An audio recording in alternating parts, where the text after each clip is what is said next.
Hello students and welcome back to my channel achievers point. मेरा नाम है अभिषेक।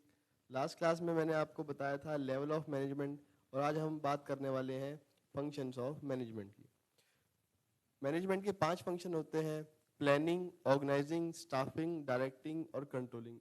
जैसे मैंने इन्हें सीरीज में बोला है, ये चैप्टर, ये पढ़ाई भी ऐसे सीरीज में ही जाते हैं। इनके ऊपर आपके पास पूरे 5 चैप्टर हैं। प्लानिंग का अलग चैप्टर है, organising, staffing, directing and controlling. आगे हमें इन्हें डिटेल में पढ़ना है, लेकिन आज हम इनका थोड़ा ब्रीफ डिस्कशन करने वाले हैं। तो सबसे पहले स्टार्ट करते हैं प्लानिंग को। Planning is the function of determining in advance what is to be done and who is to do it. मतलब प्लानिंग का मतलब है कि हमें क्या करना है और कौन उसे करेगा। This implies setting goals in advance. इसका मतलब है कि पहले से ही एडवांस में फ्यूचर के गोल डिसाइड करना and developing a way of achieving them, और उन्हें अचीव करने के लिए उन तरीकों को भी डेवलप करना अफेक्टिवली एंड एफिशिएंटली। जो काम को करना है उसे अचीव करना है अफेक्टिवली एंड एफिशिएंटली। प्लानिंग का मतलब है क्या करना है, कैसे करना है और कौन करेगा। Planning can not prevail planning can not prevent problems.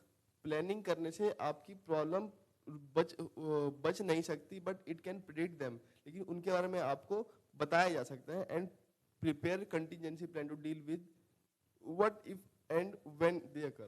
कि जो आप उन प्रॉब्लम्स जो आने वाली है फ्यूचर में, उन प्रॉब्लम्स के बारे में आप पहले से एक कंटीजेंसी प्लान मतलब प्लान बी बना सकते हैं।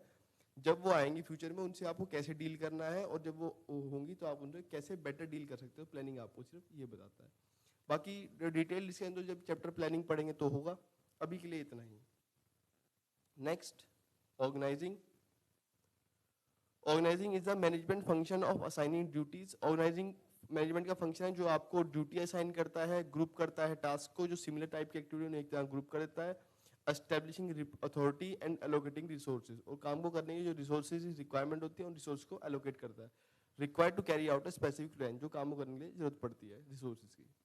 Once a specific plan has been established for accomplishment of the organization goal, the organizing function examines the activity and resources required to implement the plan.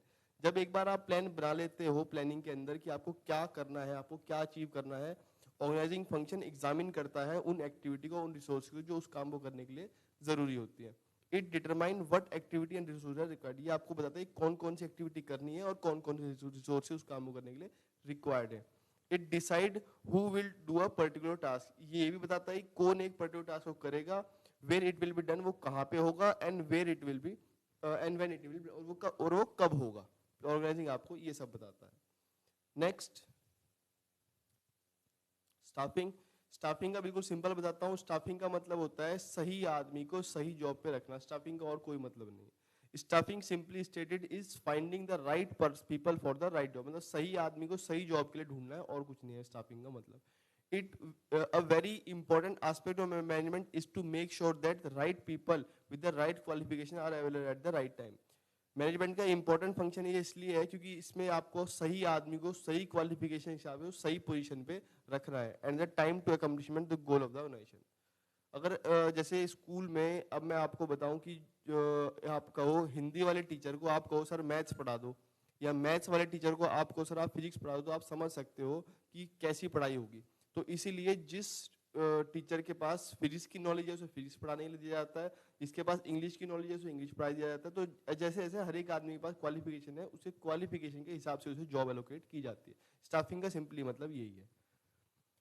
This is also known as human resource function. इसे human resource function भी कहा जाता है क्योंकि human की resource को हम staffing की तरह यूज करते हैं। And it involve activities such as recruitment. इसके अंदर कुछ एक्टिविटी आती हैं, डिटेल डिस्कशन चैप्टर में ही करेंगे। Recruitment, selection, placement, training and personal, इसकी डिटेल बाद में करेंगे, डिस्कशन बाद में होगा। Next, directing.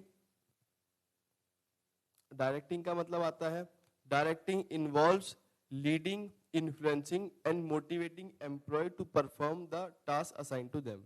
डायरेक्टिंग का मतलब सिर्फ इतना सा है कि जो भी आपने प्लान किया है, जो भी आप रिसोर्सेज लेके आए हो, जो भी आदमी पर काम को लेके आया है, स्टाफिंग के लिए आप आदमी को लेके आए, तो काम को स्टार्ट करना। डायरेक्टिंग का मतलब है एक्शन को स्टार्ट करना, वर्क को स्टार्ट करना। Directing involve leading, influencing. Directing lead करता है, इन्फ्लुएंस करता है, मोटिवेट करता है एम्प्लॉय को।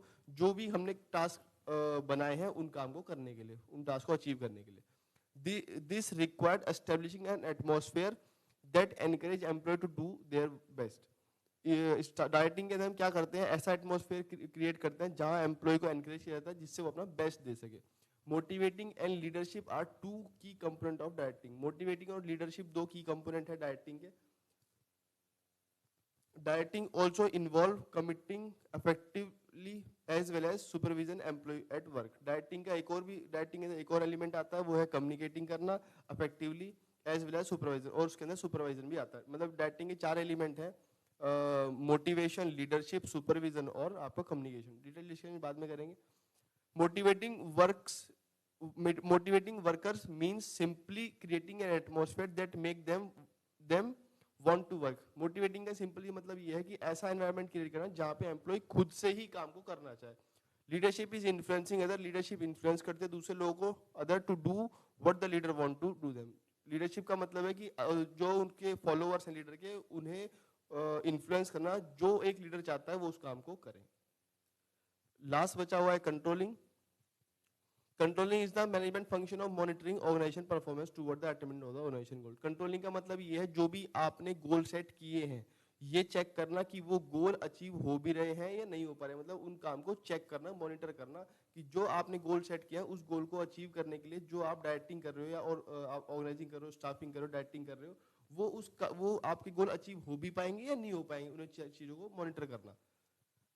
Next, the task of controlling involve establishing standard. इसके अंदर भी कुछ चीज़ें हैं, स्टैंडर्ड एस्टेब्लिश करना, बनाना कि आप क्या अचीव करना चाहते हो और आपकी क्या परफॉर्मेंस है, करंट मेजरमेंट, करंट परफॉर्मेंस, अपनी करंट परफॉर्मेंस को मेजर करना, कंपेयर करना with establishing standard and taking corrective action where any deviation is found. और अगर कोई डेविएशन आता है आपकी करंट परफॉर्मेंस में और आपके स्टैंडर्ड में, तो उस डेविएशन को फाइंड करना, चेक करना और उसके सही करने के लिए करेक्टिव एक्शन को करना। सो स्टूडेंट्स, अभी के लिए इतना ही। वीडियो से देख के अपने नोट्स तैयार करें, और अगर आपको वीडियो यूजफुल लगा हो तो अपने फ्रेंड्स के साथ तो वीडियो को लाइक करें, अपने फ्रेंड्स के साथ शेयर करें और आगे की वीडियो के लिए चैनल को सब्सक्राइब भी करें। Thanks for watching my video.